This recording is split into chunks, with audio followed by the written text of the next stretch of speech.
Рататуй дайындаймыз. Зайтун майында 2 пияз жақсылап қуырамыз. Кейін тәтті бұрыш қосамыз. Оны да жақсы қуырамыз.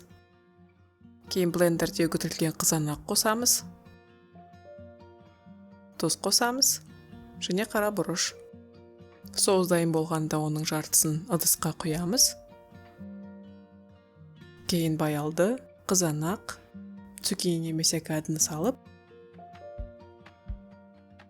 үстіне қалған соусты құямыз. Тағы да кішкене тұз себеміз. Үстін фольгамен жауып, 35-40 минут пісіреміз. Рататуй дайын болды. Астарыңыз дәмді болсын. Сіздермен бірге болған Дания.